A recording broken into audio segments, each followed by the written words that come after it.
with succinylcholine. Now, I guess third part of that differential will be malignant hyperthermia. But given that his symptoms were already there before, you usually get that with volatile gases and usually seen in anesthesia or some family history of adverse reaction to anesthesia. That was less on the differential. But neuroleptic malignant syndrome and then also serotonin syndrome were the top ones for me. With him being febrile to 101 with the symptoms that he had, we actually, the antidote to give is primarily benzos and then also cyproheptadine.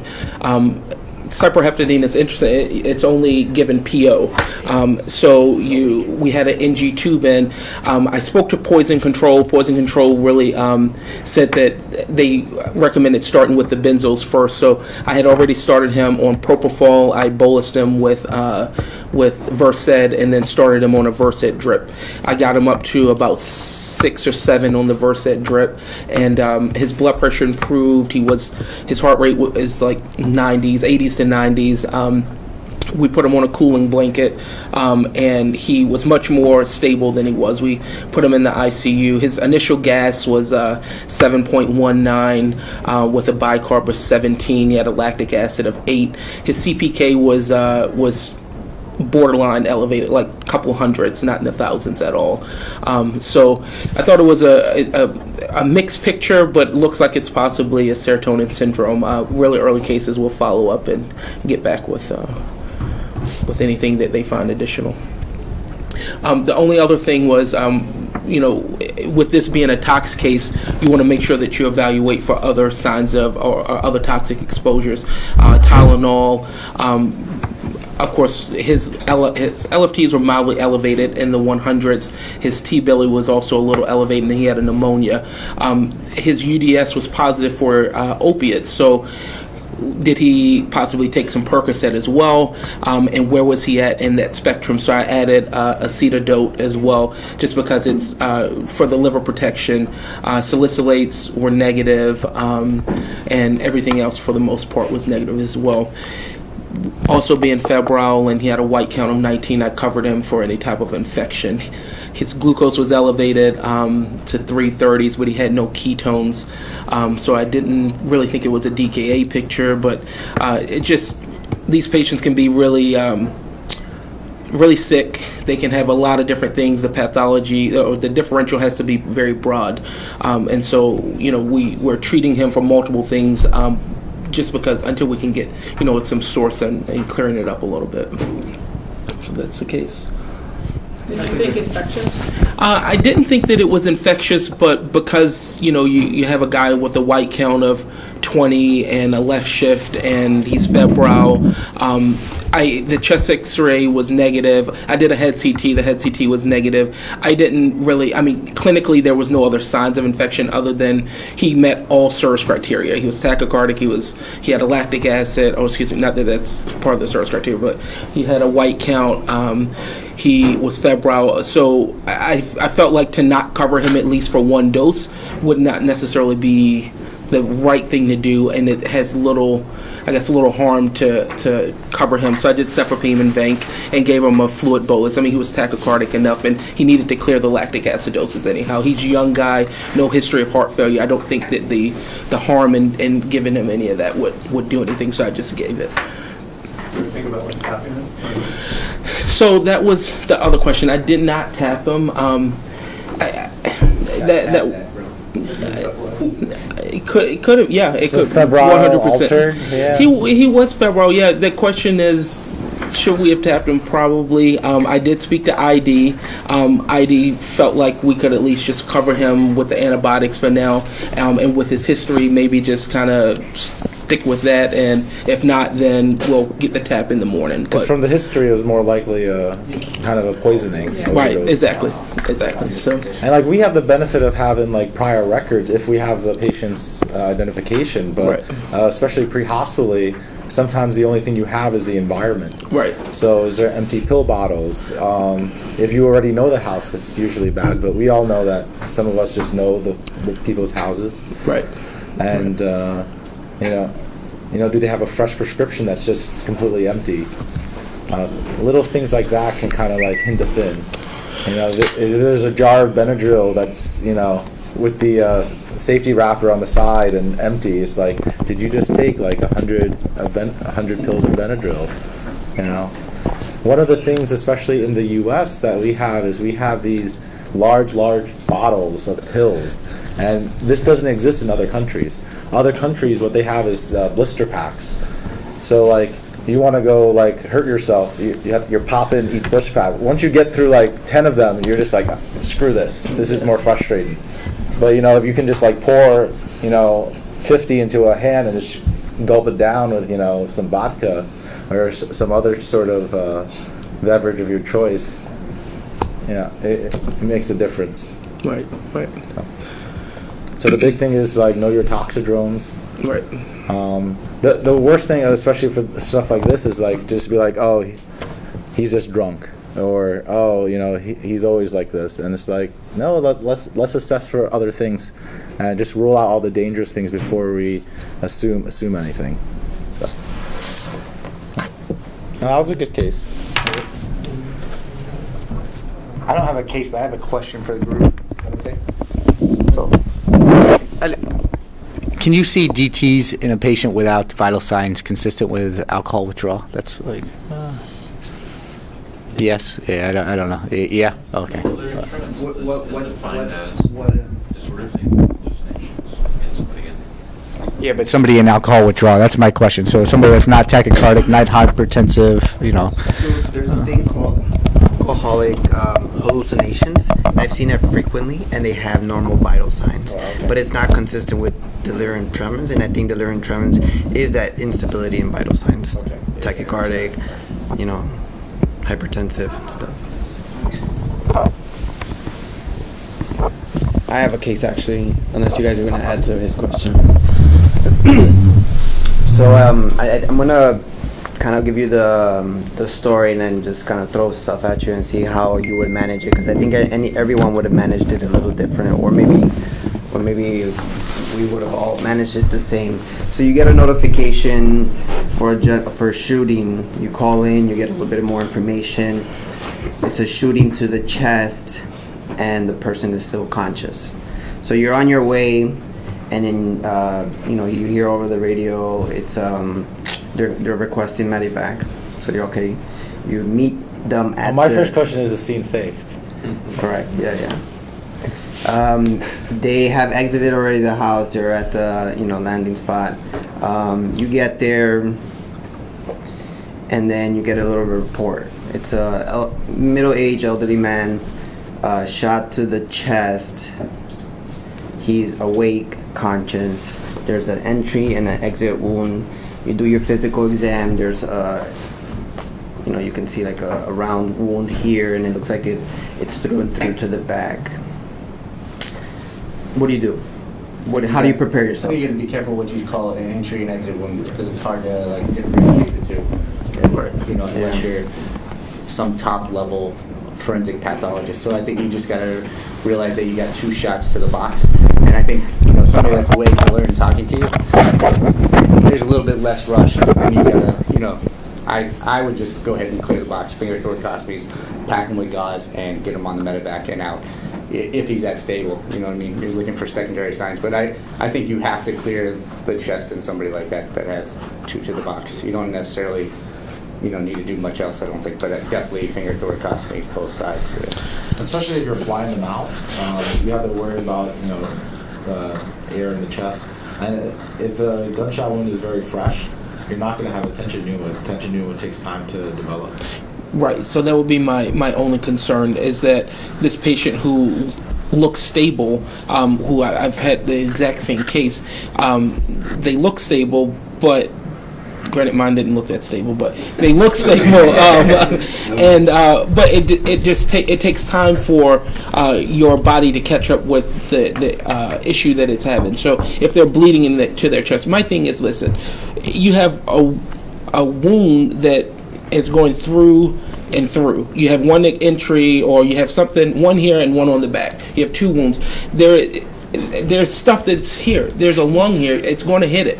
I mean, I don't care. You hope that it doesn't hit other things, but I think that the patient could very easily. I don't know that they need double finger thoracostomy, like chest tubes or whatever, but I would pretty much guarantee that I would just put a chest tube in on one side.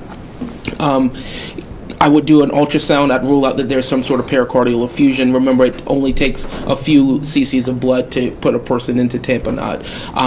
And I don't know that you necessarily need to needle decompress, but I think I would be very, very, very. I have a low threshold for doing anything less than putting in a chest tube. Yeah. Remember, we're docs. We don't needle decompress. We figure bang the chest. Right. That's what we do. Yeah. Right.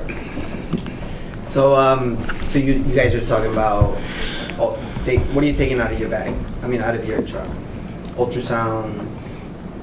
Ultrasound. It depends on who's there already. Yeah. Assuming you already have paramedics and all of their equipment, then I'm just going to grab the trauma bag from our personal trucks, the trauma bag and the ultrasound and the blood, if we have the blood. Wound to the chest, I'm not going to rush to be hanging it, depending on what's going on. But, and at that point, in all honesty, just a knife in my pocket and a 4x4. It's really. Depending on how much time we have. If you're going to be doing a transport, you have more time to, if you're going to actually throw in a tube, so be it. But otherwise, just get that quick done. Put something occlusive on the holes that are already there. Right. So you're only dealing with one issue. Right. And then move on from there. And in your mind, this person's definitely going on the helicopter to the nearest trauma? Yeah, he's got Depends where you are. penetrating trauma to the box. Yeah, like Dan said, it depends where you are. I mean, if the EMS is calling for medevac, they know the area. So I would say if they're calling for medevac, I roll with the EMS crew in the, that's calling for medevac. Anything that's going to make you change your mind and be like, you know what, let's cancel that, let's ride together. It's an extra, I'm going to say 15 minutes, 20 minutes tops to the nearest trauma center. Does that change? If it's less than 30 minutes to the trauma center, they shouldn't be flying it anyway. I agree. If there's any sort of delay. So remember, one of the things about trauma in general. One of the things about trauma that we have to realize is that if you don't, let's say, deploy medevac, I mean, when you're dispatched, I mean, depending on your time to get to the scene, and then your time to dispatch medevac, and then their time to deploy, and then arrive on scene to an LZ, and then package, load, and then deploy again, and then land at a trauma center, you could have just driven there. Right? And this is kind of what Dan is talking about, is that really the time it takes for you to do all that, unless you simultaneously dispatch medevac, which doesn't happen, right? It's not a seamless process, right? So when you're dealing with longer distances, that's when it comes to mind that, okay, maybe we need to do medevac, or if BLS, usually prior to ALS even arrival sometimes deploys, especially in larger MVCs where you have multiple casualties, or you see people who are restrained and entrapped and who have significant trauma, they'll deploy medevac prior to ALS arrival, which is appropriate. But if you're trying to dispatch once you get on scene, I think it's probably moot, and it's probably better that you transport the patient. Our philosophy, obviously, with trauma is going to be load and go. Be mindful that even if you have two, shots, basically, or penetrating wounds to the chest, one, they could be both entry wounds. They don't necessarily have to be exit wounds, right? So you could have two entry wounds, so the patient could get shot twice. Second, you should be thinking that bullets travel. So if this bullet traveled, could it went below? So is it just the chest, or is it the abdomen as well? So this is where eFAST comes into mind. So you want to be able to ultrasound the lungs, but also ultrasound the abdomen. So do your FAST and make sure that there's no blood in the belly, and then kind of resuscitate your patient. So patients can decompensate. Now, how old was this patient? 40s, 50s. Right, so this patient's going to hold on pretty well. Now, if this patient is a hypertensive, right? He's on a beta blocker. Guess what? You've lost your ability now to determine whether this patient has normal vitals.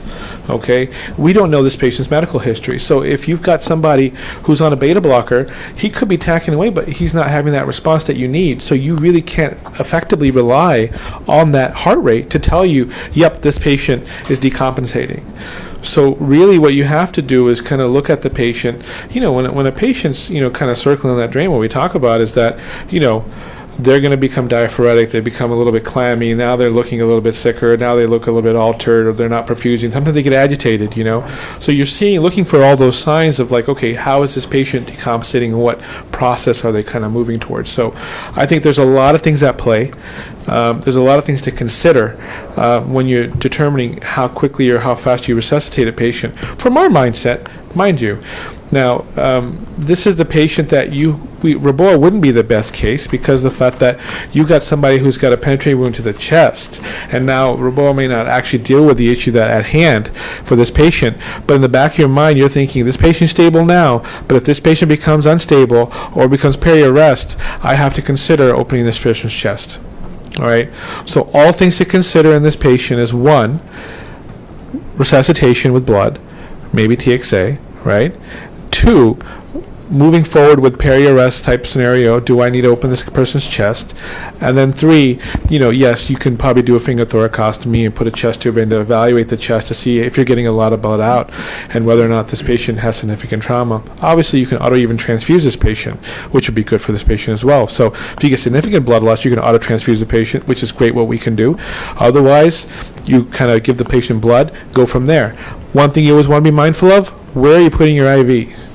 Right? Because a lot of times if you get injury to a vein, you're going to be dumping right into the chest as well. So you want to stay away from the side of the trauma and move on the alternate side. So be mindful of that as well. So we always talk about this, is that sometimes people with GSWs in the groin, and people are quick to put, cortices in the groin. And I'm like, you got an abdominal injury.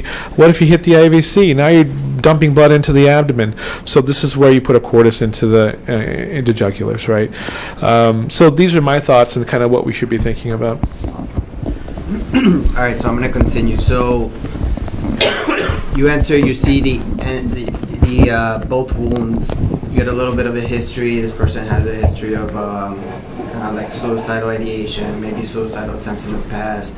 The person says that it was an accidental discharge of a weapon that they have at home. Do your exam.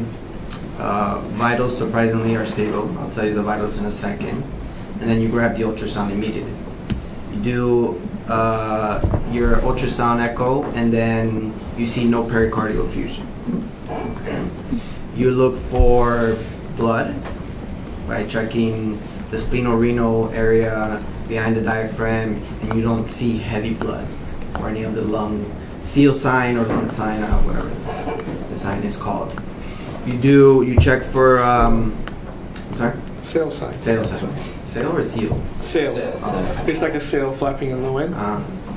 You check for pneumothorax and you see lung point, right? Where it's like in between a rib, there's no lung sliding, and then in the others, including the laterals, there's lung sliding. What do you do? And just like we said, that's when you clear the box right away. Clear the box. I wouldn't even wait for the ultrasound. I already cleared the box before I even did the ultrasound, honestly. You're getting fingers to the chest if I show up. No. So you're doing that right away without no tamponade. Do you put in a 100%. chest tube right away? So how much time in after field you? we didn't carry any chest tubes. So I mean, you're basically getting holes in the chest, and you could just keep them open with anything. You could do that with a latex glove. You could do that with gauze. Anything just to keep the hole open and keep drainage coming out one way or the other. But if I show up, that's the first thing that's happened. Because these patients, once they start to tank, they're going to take really fast. So if you have if you have any kind of situation that you're in where you can avoid having to open somebody's chest, post arrest, I would say jump on it and intervene as soon as possible. But why both? Why would you do both? Bullets travel inside, right? So they're bouncing around like crazy. So you don't know what's on the other side of the chest. But just because you have holes on the left doesn't mean that shit's not messed up on the right. So you clear both. If there's no pathology on the right, all you do is hit lung, right? So you're not really causing any complication. That can be closed up. It'll even close up on its own. So you're getting. So I think I agree with clearing the side that I see the pathology on. if the patient is hemodynamically stable. That's what I'm saying. This patient is, what you're saying is the patient is hemodynamically stable. If the patient is unstable by any means, I 100% agree that I would do both sides. I just don't know that I would go straight for both at this time.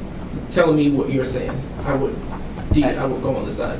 So when I did my Anyone trauma else? rotation, at least what I thought was what Dustin is saying right now. So when I did trauma, if there's shots to the chest, even if it's one side versus the other side, bullets do travel. So both get chest tubes, both sides. Yeah. That's just what I thought. But let's remember, we're not in a hospital. True. We're not in the ER where Right. we have everything available. Right. This is pre-hospitally. We don't know the downtime, for transportation to the nearest. We don't know what other complications it can have. Yeah, granted. That's my point. So it's even more of a reason to like jump on. Anybody else would do and be anything aggressive differently? up front. You Any guys thoughts? are trained to put in tubes pre-hospital, right? So I guess you have two situations. One is you could put 2 tubes in and move, or you can put 1 tube in and move, or just monitor and put tubes on. There's no if you easier need to. procedure that we do. So pushing I something don't in. think There's a no definite- prostate. There's no nothing. You just There's no push. definite answer, I would say. Every situation is variable, but at least you're trained to do it if you need to do it. Okay. Anyone else? I think my personal view is the same as Brian, and I think that a lot of people are going along with. Absolutely in a heartbeat, the side with injury, I'm going to open that up. And then honestly, if there's any instability whatsoever, sure, I'll hit the other side. I won't just blindly say I'm going to do that. I mean, this particular case, it certainly sounds as if it's a through and through. Obviously, we've all seen bullets, like the case that you and I had, where it ended up down in the belly, essentially, whereas the wound was way up on the chest. So it wouldn't take much, Right. but I don't think right off the bat I would do it. I also think, I know that it would take me seconds to do a finger thoracostomy as well. So I think I don't necessarily have to put a chest tube in. Yeah, I don't don't think need that to. me not putting, doing a finger thoracostomy on the side that there's no that I don't currently see any pathology that, that my minor delay or whatever would be detrimental. I have just a quick question. When you guys put your occlusive dressing, you've got 2 shots to the chest. Your occlusive dressing, you tip 3 sides, leave 1 side open, right? But would you tip all 4 sides on the other? Like, is it specific? Would you guys have a... If you're doing a finger thoracostomy or chest tube, tape all 4. Okay. And in all reality, Yeah, if you just open up a Vaseline gauze, slap that in there with the packaging, you just throw a piece of tape on it, you're done. Okay. It takes seconds. So my thought is 2 things. You know that you have pathology on one side of the chest, and therefore I think doing a finger thoracostomy or putting in a tube is warranted. The other thing is if, and this is my thoughts, if this is a young, otherwise reasonably healthy person, they can usually function on 1 lung. So if they have pathology on the other side of the chest, as long as it's not a tension pneumo that's going to affect your cardiovascular system, I'm actually okay transporting and just monitoring very closely so that if that tension pneumo does occur or if they do start to decompensate, then even en route, I can pop that second one. I mean, because it's not a bad idea, and I understand saying, you know what, let's just make sure. But honestly, if they don't absolutely need it, I would save them just the second hole in their chest and get that chest x-ray and really take a look at it first in the hospital if I can spare them that second hole. Yeah, the thing what you're trying to avoid is thoracostomy, right? So you've done thoracostomies in the ED. It's a lot different doing a thoracostomy in transit, okay? So like... Thoracotomy? Thoracotomy. Thoracotomy. Sorry. Right. It's a lot different doing thoracotomy in route because when you're cross-connecting the aorta and you're in an unstable, bumpy environment, you're at very high risk for shearing the aorta, and then all hope is lost. So to Dustin's point, I guess 2 things come to mind for me. One is if this patient's telling me, hey doc, I shot myself, and you got it through and through, and you got an entry and exit, now you know that he shot himself once, he's a reliable historian, he's giving you the information. All right, you've got some idea of what's going on, that there was a bullet that traveled from one entry to another, right? So you're able to piece some things together. The conflict that comes in, I guess the bigger conflict that comes in is that if you medevac a patient, or even if you transport a patient, And remember, your access to the patient is now limited. So anytime you put patients, depending on the helicopter, you may not have any access to the chest, right? You may be at the captain's chair, and so now if you have to do a procedure, you have to do it from the vantage point of the head of the bed. So the question is, what is your comfort level of doing a finger thoracostomy at the head? Right, and that's kind of what you have to prepare yourself for. Is not so much sometimes, what's medically emergent at this point to do, but what can you foresee down the road, and what obstacles can you have down the road? And the question becomes, is that do I need to do something ahead of time and prepare myself ahead of time?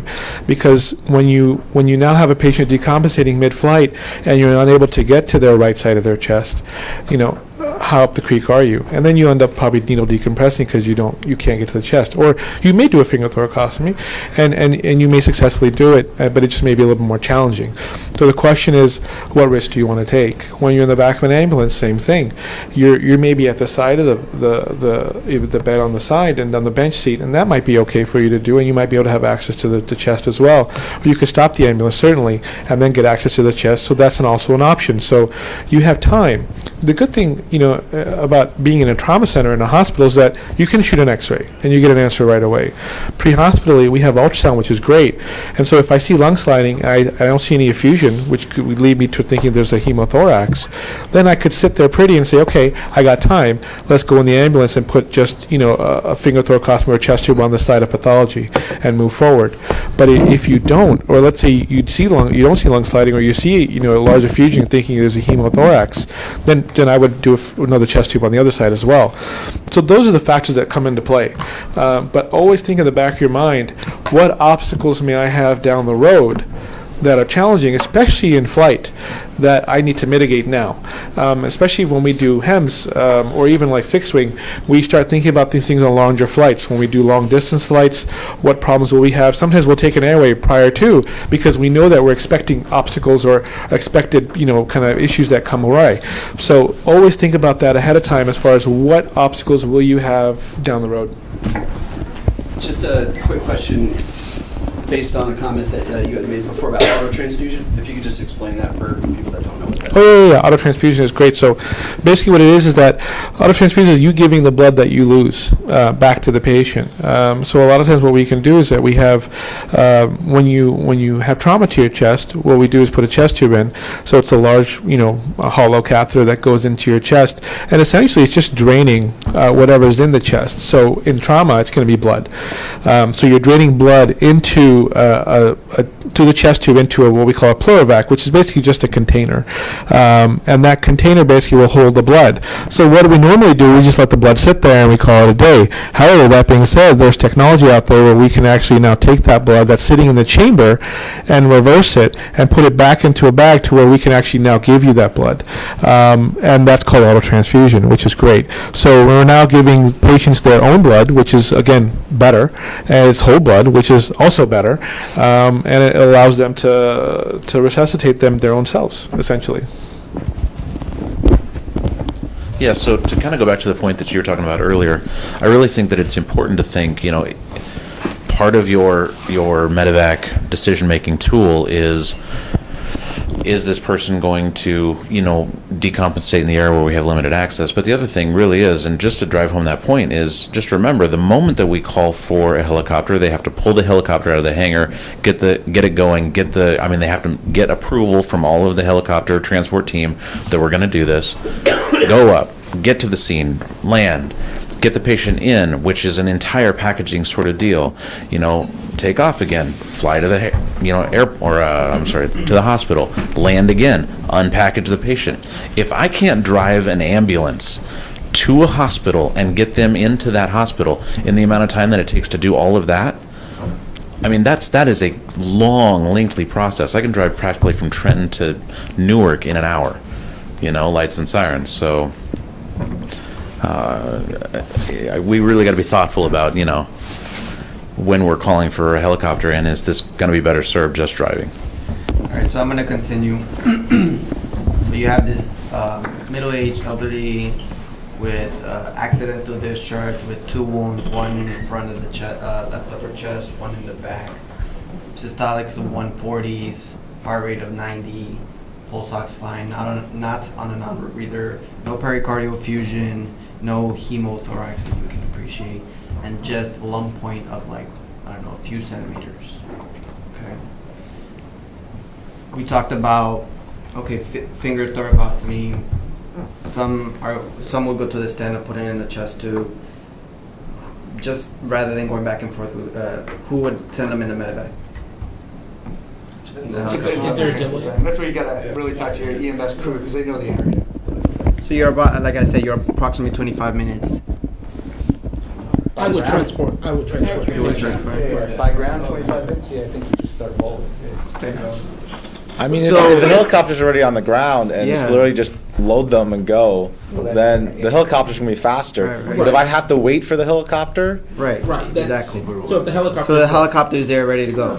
Hey doc, we're ready. I think you throw them on the chopper. Okay. So I'll tell you what I did. I didn't finger thoracostomy. I loaded him on the helicopter, and I told him that if he decompensates, for them to do it, a needle decompression. the needle decompression. Obviously, it was like the longest 25 minutes of my life getting to this trauma center. I followed up on the patient. He had a lung point, small pneumothorax.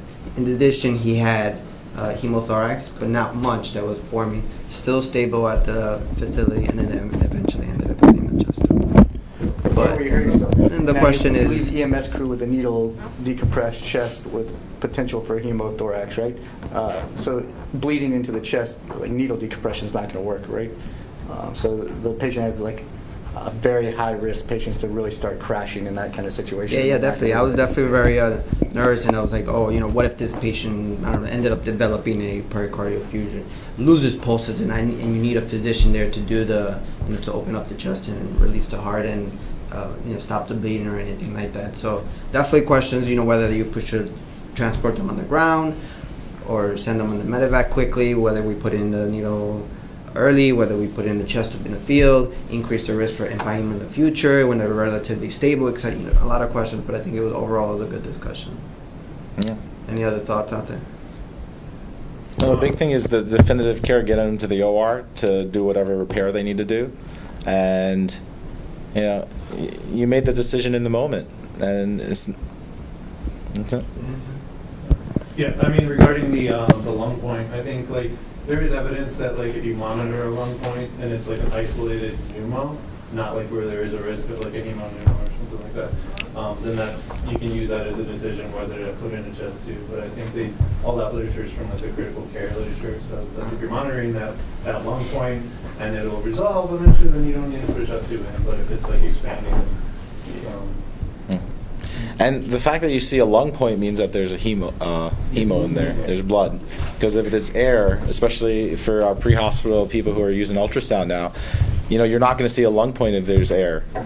You're going to see a lack of sliding. You're going to see, a lot of times I'll compare the two sides, and, there may be sliding, but it's not quite as good as the other side, the good side. When you needle decompress or finger, how much time do you have before you should put in a chest tube? So, I mean, you've got access to the space, right? So what you need is a drain for blood, for air, whatever's in the chest. So you just need to get your finger in. Less than a second, you can put your finger in somebody's chest, right? You slam the scalpel down over the rib, and then you just push through. Well, it's The thing is, you're now opening up another entry, and they can start developing tension with that. No. So You You put a highlight- evacuated the space, right? So needle is never the answer. You have an MD or DO after your name. Needle is never the answer. You shouldn't have a needle in your Oh, I'm not talking about just us. I'm Yeah, talking it should about just be a pre-hospital. scalpel and finger into the chest. So now you're in the pleural space, right? So you just evacuate chest. So if there's pericardium is leaking blood, if it's leaking air, you've evacuated the space. That's what you're doing. That's Yeah, so this is what we do for people who are stuck and trapped in a vehicle and trapped in maybe in a building or something where we can't extract them. If it's just air, we have the benefit of carrying ultrasound with us. So in the field, we'll do an ultrasound. We'll see, okay, this looks like it's just air. We'll just drop a pigtail, and then we also have the the one-way valve so that the air can be released, so you're not causing a tension. Same thing with the chest tube. The chest tube, we can put a chest tube in. We can drain out the blood, we can drain out the air, and then put a one-way valve so that the air will continue to not accumulate.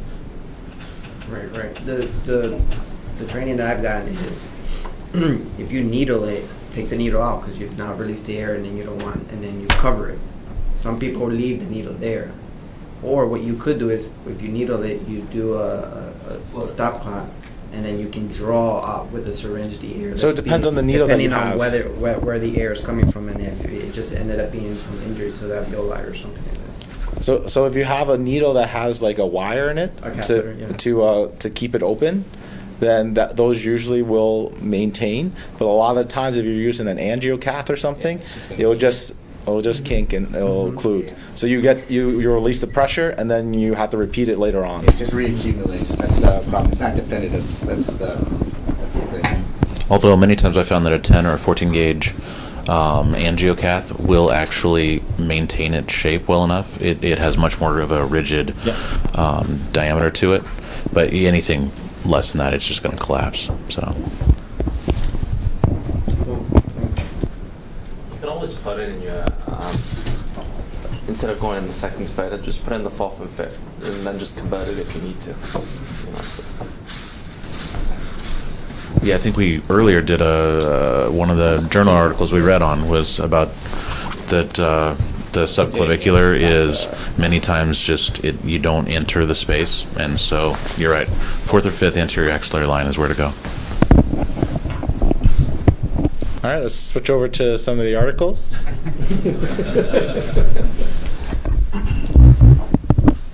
Is there anyone that someone is dying to go over? I mean, I read the Pete's Burns one, so I mean, you got a PCI here, you might as well. Sure. Maybe so I've read this paper before. This is an article that was titled "Cool Running Water, First Aid Decreases Skin Grafting Requirements in Pediatric Burns." It's a cohort study of 2,495 children. So basically, a little bit of background. Current first aid guidelines in the US, the UK, and Australia call for the irrigation of acute burns with cool running water. Early research reported possible associations with decreased mortality, infection, clinical appointments, pain, and scarring. Most recently, a series of animal model studies observed the greatest improvements in re-epithelialization, depth, and cosmetic outcomes with the application of cool running water for 20 minutes immediately post-burn, although benefits were still noted after a delay of up to 3 hours. There's relatively little research that has explored the effect of cool running water on clinical outcomes in human populations. The most comprehensive human evidence to date was provided by just 2 recent Australian studies involving large adult cohorts. Both identified several clinical benefits associated with the provision of cool running water first aid, including decreased surgical requirements, time to re-epithelialization, burn depth, ICU admission and length of stay in the hospital. So why is it important to us as far as, well, to you guys as EMS and EM folks and PEM guys? I mean, if you're pre-hospital, if you've got a terrible burn, does it benefit you to apply cool running water for 20 minutes prior to transporting that patient to the ED? Does that benefit the patient? So I guess this was the reason this article was chosen. The purpose of the study was to determine the relationship between cool running water first aid and burn wound healing in a large pediatric cohort. They tested the hypothesis that adequate first aid 20 minutes of cool running water would be associated with a decrease in the odds of grafting, and they also examined this relationship with secondary outcomes, including time to re-epithelialization, burn depth, hospital admission, hospital length of stay, and general operating room requirements. So they looked at basically pediatric burn patients ages 0 to 16, and this was at a dedicated children's burn centre in the Australian state of Queensland, and they looked at people that were either presented there or transferred there within the first 3 days of injury. The data was collected from July 2013 to June of 2016. They extracted and analysed the data. They excluded friction, electrical, and chemical burns, along with cases in which the type of duration of first aid was unknown. And the total first aid was divided into 6 categories: either no first aid, an alternative to cool running water, or durations of cool running water lasting less than 5 minutes, 5 to 10, 11 to 19, or greater than or equal to 20 minutes. As far as outcome measures, the primary outcomes of the study was skin grafting. Serves as a strong indicator of burn severity, healing capacity, and patient morbidity. And grafting is undertaken only when clinicians conclude that a wound is incapable of healing spontaneously or without sufficient speed to prevent significant scarring. So if we just go to the results, figure 1 kind of breaks down at least how it was divided up. So there's about 2,769 burn patients. From that, they took out about 78 patients. There was about 2691 that were agreed to be interviewed. From that, they extracted 2495 patients. Of those, 1780 received adequate first aid, defined as consisting of greater than or equal to 20 minutes of cool running water. And then the rest, 715 of the 2495, received quote-unquote inadequate first aid. And in that figure, they break down what that was. Table 1 just shows you demographics. If you're looking at a pediatric population, 0 to 16, the median age was 2 years of age, and really what I wasn't really impressed about this study was that the total body surface area affected was really, the median was 1%.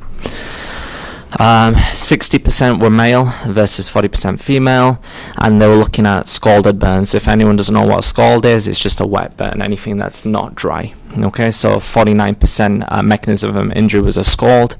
And then as far as distribution, body parts they went into, total body surface area percentage affected, about 90% was less than 5% body surface area. So really, if you look at least for us over here, those patients that get transferred to a burn facility would be if it's greater than 10% body surface area, if it involves either face, genital area, or if it's a circumferal burn. So for this population that presented to this institution, 90% was less than 5% body surface area, with the median being 1%. Wound depth, so really majority of the patients had partial thickness, so second degree partial thickness burns, 65%, and really only 4% had full thickness burns. I wasn't as impressed, but I guess we can go into it. Table 2 just basically goes into the differences in clinical outcomes with adequate and inadequate first aid. So they just say that about 7.8% ultimately ended up getting skin grafting. So really, the data is there if you guys want to just discuss it a little bit more. I thought that this article was a good paper that talked about pre-hospital management of burns, and if there was a benefit to doing cool running water for 20 minutes. They said that there was a benefit to administering cool running water, and it minimized the likelihood that these patients would require skin grafting. But when you really look at at least the patient population, the type of burn, majority of these burns are 1% body surface area burns, and majority were second degree partial thickness burns that if came to our ER at least, I would have sent home. So with some topical bacitracin, and it said follow up outpatient. So do I really think that if the majority of your patients in this study have really second-degree partial thickness burns that are not that extensive, your outcome you're measuring is skin grafting, I'm going to say that you don't really need skin grafting. So, hey, so I really felt that this paper had a lot of limitations. I've read it a couple of times. It's not the first time I've read this paper. And I still walk away from it saying, hey, if I'm in a pre-hospital setting and it's a terrible third-degree burn, sure, I'll put cool running water on you for 20 minutes before I transport you. But if it's a 1% or less, like less than 10% body surface burn that is not circumferal or involving any genitals or face, I'm really just going to transport you to the emergency room. And that's really what I got from this paper.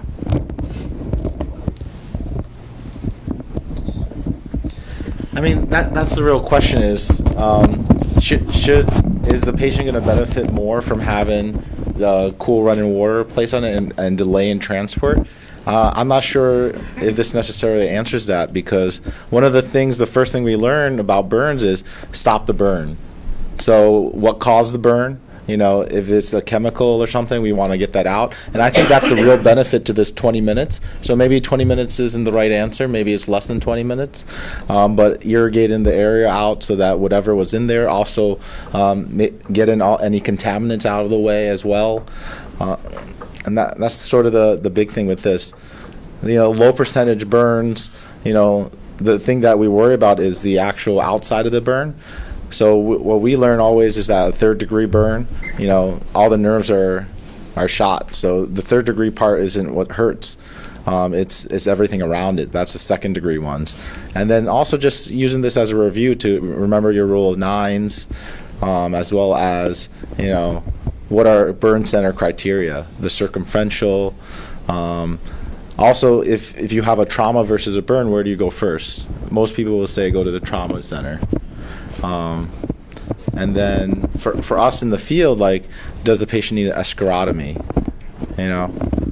I had a case where there was a patient, they were stuck in a car and they were actually burnt pretty badly. I would say over 90%, third degree.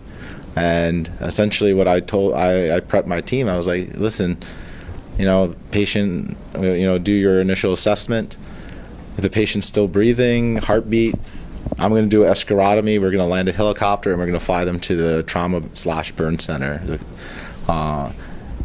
When the patient got to me, there was no heartbeat. The patient wasn't breathing. Actually, they had already self kind of escharotomy. The skin had actually cracked. And the whole reason why we do that is because, burnt skin doesn't have the pliability that normal skin has. So the compliance. So you can't take a deep breath when your entire chest is basically like a belt. So, anyone else with the burn? From what I understood in that article, I'm not at the same level of you guys, but what I understood that article is the gist of it was stopping the burn, and at what point is it called stopping the burn, and at what point is it causing more damage. The article came up with the result that at 20 minutes is the ideal time to stop the burn, that anything less than that seemed to not stop the burn completely, and greater than 40 minutes seemed to cause more damage than it was worth.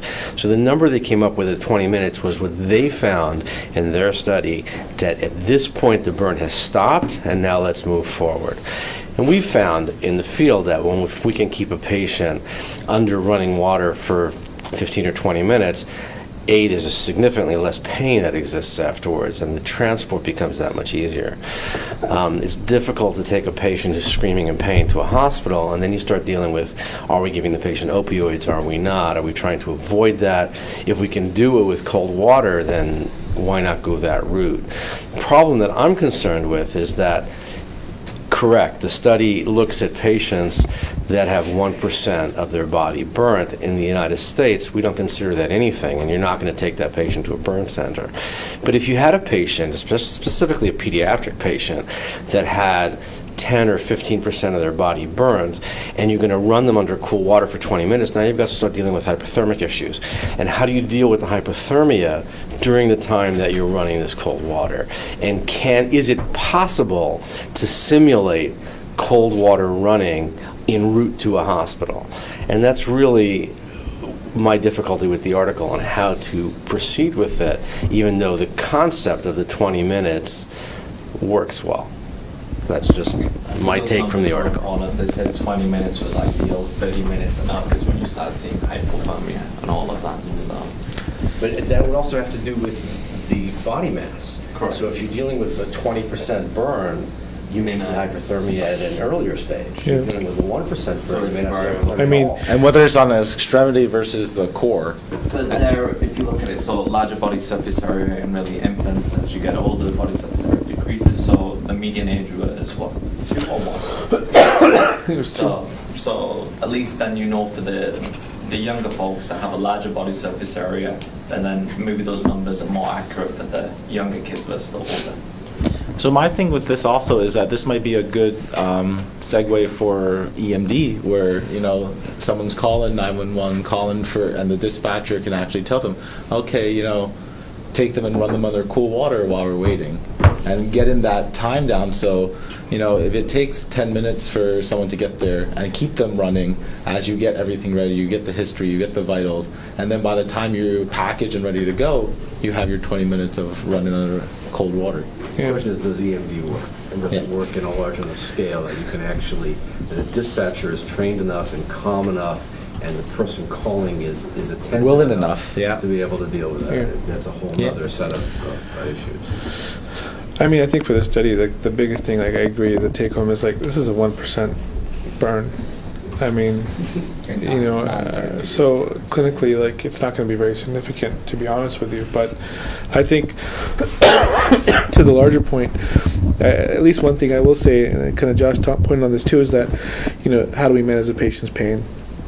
And I think for significant burns, when you're talking about 20, 30, 40, even 90, 100% burns, I mean, when I was involved with a home explosion and 13 patients, 12 of the 13 had 100% burns. I mean, what was my first task, and what was my first kind of instruction to the medical team? Every patient that comes out of that building gets fentanyl intranasally and then gets intubated for a first cursory assessment. They all had 100% third-degree burns. I mean, it was a horrific scene. But one thing that we talk about, especially in pre-hospital care, is that we do delay pain management, especially with long bone fractures. We delay care. But we always kind of forget that we can give medication intranasally. And one of the things that we can do is actually mitigate some of the pain without, kind of having to start an IV and doing all that stuff, where if you have someone with significant burns, it hurts. I mean, even if it's second degree, I mean, it's going to hurt, and and you want to mitigate their pain.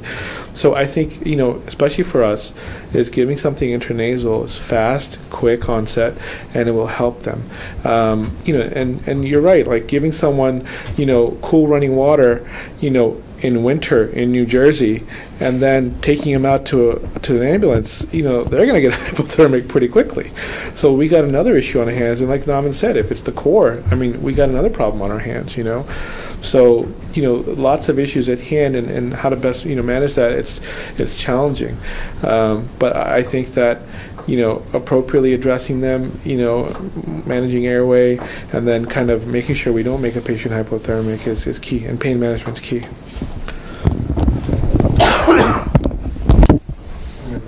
All right, next article. Good. So I did the pre-hospital transfusion of low-titer O-positive whole blood for severe maternal hemorrhage, a case report. So we talked a lot about the low-titer O-positive whole blood here, especially in trauma, but now this case is one of the medical cases that we could consider using it for. So this was done in San Antonio, and basically the case was that there was a 27-year-old female who was G4P3, 35 weeks pregnant, with known placenta praevia, and they said with possible abnormally adherent placenta accreta, bleeding for 20 minutes prior to calling 911. So just to recap, placenta praevia means that the placenta is actually covering the Oz in some sort of either completely or partially, so it puts them a lot higher risk if they are delivering for bleeding. And then placenta accreta is the more mild form, so the vessels actually have started to invade towards the myometrium, and it's just basically more adherent, and again causes more bleeding if sheared off. So you have a patient that's pretty high risk for bleeding, was bleeding for about 20 minutes prior to calling 911. When they got there, there was an estimated blood loss of 500 mLs. They said there was a pool of blood, and the patient was acting lethargic. Initial vitals were 85 beats per minute, blood pressure 68 over 45, 14 breaths per minute, and a shock index of 1.3. So they this EMS system actually has they have 35 paramedic units with 6 paramedic officers, and the paramedic officers, as well as 2 of the special operations medic units, carry this low-titer O-positive whole blood. So they were able to get the patient blood very quickly, brought the blood pressure up to 85 over 55, brought to the ED, found to have an initial hemoglobin of 9.5, and ended up being transferred for C-section and a hysterectomy. Got numerous more blood units, components. So this patient got 2 units of PRBCs there, and another 2 after. So basically this just highlights a case where we can use the low-titer O-positive whole blood. But what I think was more interesting was they were talking about the alloimmunization. So kind of the risk for any, it's not really it's not a transfusion reaction, but it's alloimmunization is, you're going to build up these antibodies. So if you have an Rh negative mom exposed to Rh positive blood, then you build up these antibodies, and then it'll cause a lot of problems in the future pregnancies, right?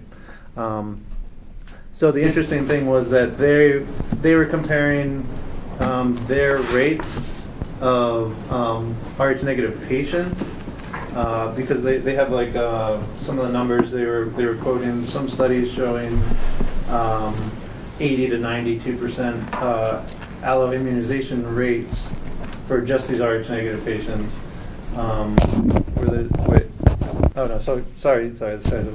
Just the Rh negative patients themselves, they had 11.5 to like 30%. So there's like a super low rate of Rh negative patients, and then there's an even lower rate of the alloimmunization. But I thought that was what was more interesting. But I think they're saying that if you give the RHoGAM with up to 72 hours, then that kind of will take care of that. Yeah.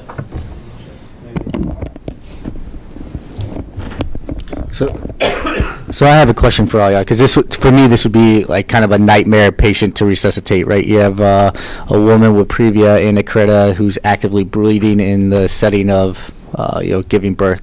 Besides giving blood and like TXA, I mean, how would y'all really go around resuscitating this patient? I mean, epinephrine is going to cause, vasoconstriction and likely harm the child.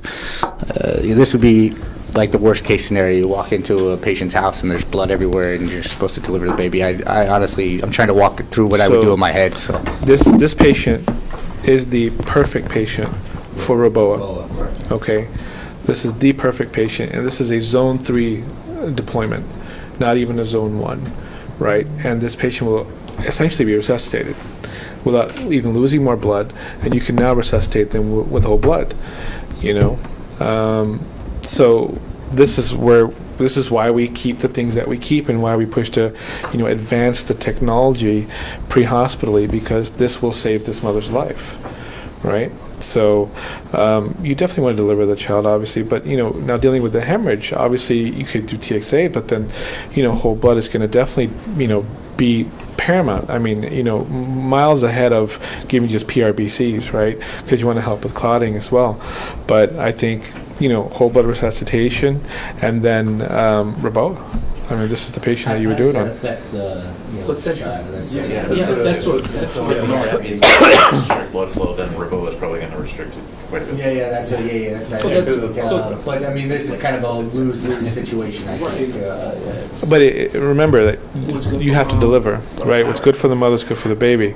So you're going to have to do a stepwise deployment and delivery at the same time, right? That's what happens, But ultimately, that's what's good for mom is good for baby. If mother dies, baby dies, right? So these are all heroic measures that we have to take, but in these scenarios, this is kind of what we're dealing with.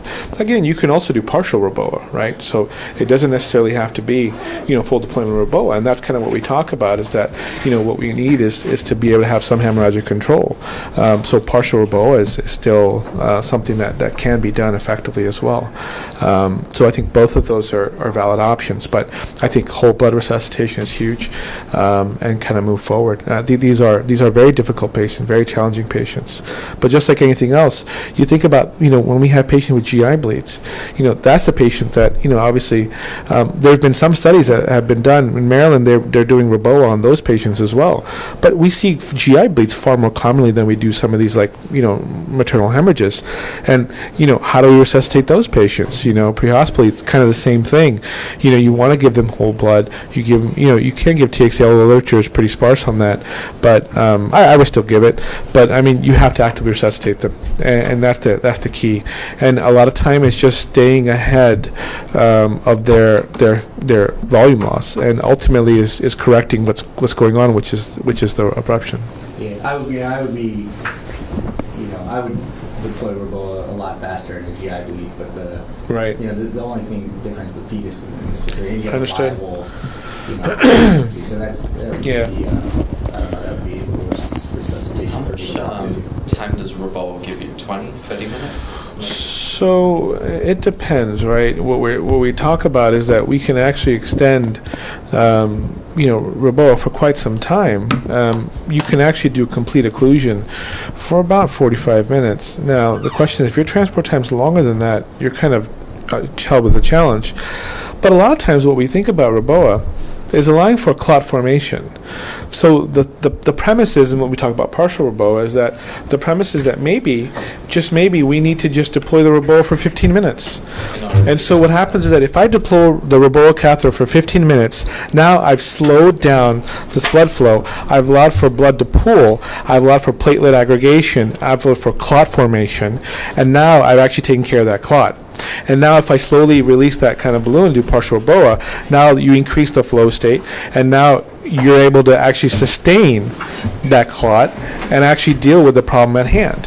So ideally, the theory behind partial Reboa is that we just need to buy a little bit of time for clot formation. And once we get clot formation, we're good. And that's kind of what we do superficially. If you get someone with a superficial bleed that's bleeding, what do? We hold pressure. We're allowing for clot formation. And once we let go, about 15 minutes later, the clot's formed and we're happy, right? The same way internally, this is kind of what we're doing with partial Reboa. And I think a lot of times that's really what the trick is that just allowing for that short period of time where we can actually form that clot and allow for the platelets and plasma to do their thing. But this scenario is the fetus at the placenta previa. You're stopping the blood flow above that level. You're stopping the blood flow to the fetus. Right. And therefore, that fetus becomes no longer viable. So is Reboa now your answer? Delivery is the answer at the end of the day. So what happens is that it's an end-all kind of scenario where what I would normally do is, if this is my patient that's crashing, I would do TXA, whole blood resuscitation, and I would deploy a sheath in the event that this patient becomes peri-arrest or arrest, right? Because that's kind of what we're looking at, is that we're going down this road where this patient's decompensating. Now, we're going to try all ends in all scenarios to resuscitate the patient first, but this is my next scenario. Then the next scenario is this patient becomes peri-arrest or arrest, we deliver. And right? this is for previa? Yeah. Accreta or an accreta. Yeah. Right. I mean, for previa, previa bleeds can bleed 500 mLs per minute. If the average adult has 70 mLs per kilogram of blood in their body, the previa will be dead in 3 minutes. Right. So, How about an infield C-section? but keep in mind, if you don't know if it's previa, and this is just a spontaneous AB, then TXA crosses the placenta, right? So you want to be really careful giving TXA if you're not really sure that it's praevia, or else the fetus is going to die, right? And people, who have spontaneous ABs bleed a lot. They bleed more than ectopics, right? So, I get asked this question all the time. People call in and say, can I give TXA? This woman's having some hemorrhaging, and the answer is no, right? Because TXA will destroy the fetus, right? And praevia sounds fine. Again, I don't know that you'll be able to get the rubella in quick enough if the placenta's really over the os, I don't know. What would you do? You just did line incision and... Yeah, if somebody's bleeding out 500 mLs per minute, it's a real previa. I remember as a medic having a couple of previas die on me, just found asystole. And, I think like an incision. I make a midline incision and just go for it. Because you're just never going to get... as we know, that common femoral artery will be, will be in spasm or will have no volume in it, right? So good luck trying to access a common femoral artery in a true state of hemorrhagic shock. Is that what you guys are saying? Yep. But I certainly won't give crystalloid.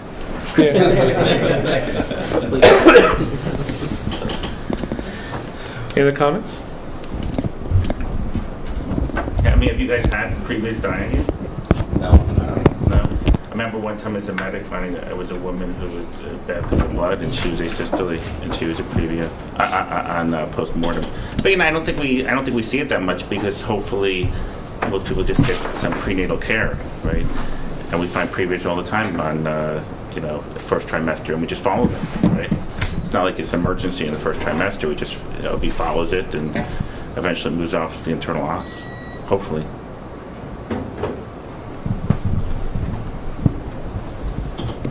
By the way, the whole thing about placental abruption versus placental previa, one causing pain, one not, I don't believe any of that stuff. There's been studies to refute that, right? But previa is like the big emergency, right? Third trimester previa bleeding, you're not going to be able to do anything. 500 mLs per minute, good luck, trying to do anything. All right. I think that concludes the journal club for today.